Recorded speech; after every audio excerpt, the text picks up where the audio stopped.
billahi la ilaha illa huwa. Aka ce to ai bishiya da dan ragowa hashe ba a sako ba, yace wannan irin bishiya ku noma je da Allah mun burma. Wallahi ana zuwa sai aka ga coci da ce ya daurare tab ai ba anan wani ya hau gori kudin sa biya sa abu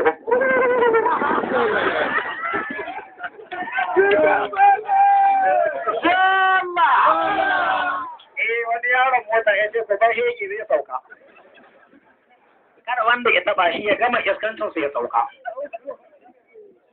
To ga yadda za a yi bismillah ba ku ce ala karba ba, kuma in kuna so ku jaraba ta wajen bangaren mallaka to ko shari'a ake zuwa wajen alkali a yi. Shari'a ta fi karfin kowa, amma tun lokacin da aka kira ka zuwa shari'a kar ka ce ba za ka ba, hukuma ta fi karfin kowa. Yi bismillah da kalmar shahada shafa yan daga ce ne Allah ka lalata magana, Allah ka sa abin ya zama hira. Wallahi tallahi ko mutum ka kashe sai dai alakira ka ci ubanka, amma magana ta lalace. A yanzu ko a samu irin mutanen masu cewa ai ni koya sun kayo, yi bismillah da kalmar shahada shafa yan daga ce ne Allah ka rufe min bakin wani, ka je ku ido hudu ce ne don Allah shigar da fasa, ka dinga alwala ka dinga sallah ka dinga tabo ruwa. Ina zuwa sai ya wuni abun na rantsi da girman alkur'ani. Na gode malam, wanda ya godiya shi nawa. Kuma da Allah ko mace ce ta cika baki a yi mata wannan. Mata ba sa wulakanci. To in ka ga masa ta ce na so in ji kunya, an kai ne sai ka bar gari. Ai ko na so in ji kunya. To in kai ne garin za ka bari. Haka ne. To a yanzu a samu irin matan nan masu wulakanci. Ka ji mace tana na ji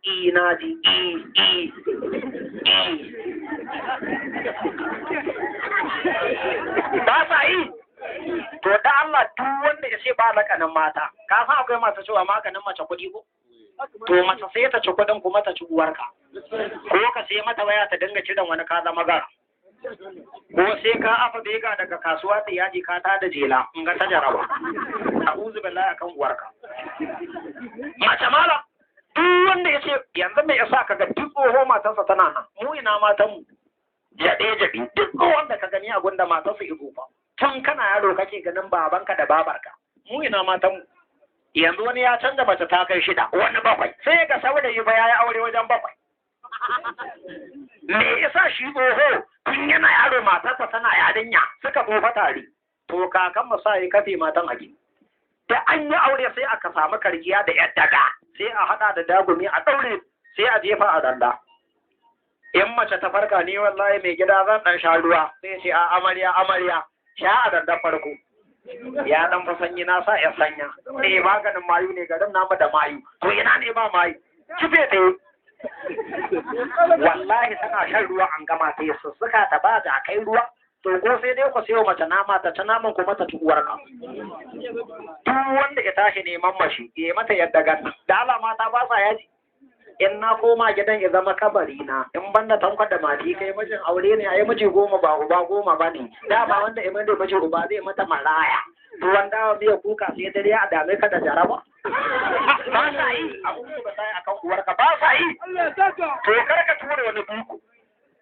Idan ka haɗa yadda ga yi bismillah da kalmar shahada shafa yadda ga ce ne Allah na baka bikon matata. Ka ji babban biko. Da je kai zai wanda ce ne ke daga magana kuma yake taho a kanta za ka kaya da dogon waske ba ce arsa ka ba na ba ku dan annabi. Kuma duk wanda ya tashi neman mace idan yawa mace mummuna ma lakani na to bai yadda da Allah ba. Ka duba tsaleliya, wani ya zo da hala, wani lamfan, wani kancan, wani farajan, wani kasiya, wani kiya saranto, wani hala, wani honda roba, wani continued discussion, wani final discussion, wani format, wani rafo, wani ilimi, wani kwamfaresu. Samu keke ba mutu gadi ba kurunmu. Rashin mutunci ya kai, kana tafiya yana tukur ma'aza. Da kayo gangara idan ga kodi ko kai.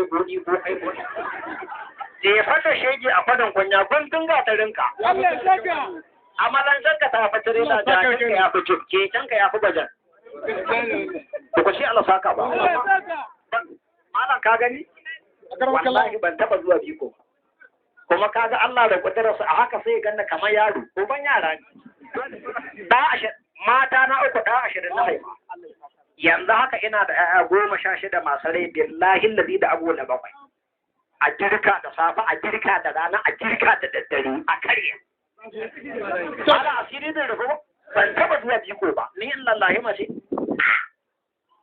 ai ko duk jikinta a'a Allah saka wai ka ji mata tana na ji kalla kala ba sa yi to a yanzu idan mace ta cika baki mala Allah ya ji kai mahaifa a yanzu mace ta cika baki yi bismillah da kalmar shahada shafa yar daga ke ne ke din banza ke ce ya sake wulakanta maka ɗauruwa ka shiga dawa in ba ta bi ka bani na haƙura daga nan annabi kuma duk wanda ya karya talaka nan mace ya gwada wannan akan gyata masa kai a yanzu kana son mace baka san sunanta ba yi bismillah da kalmar shahada shafa yar dagar ce ne ke ni ne nake kawai Allah saka inna lillahi da Allah zai baka nasara ta danyo haka kun yi ido na tun mutumin da izina gabarin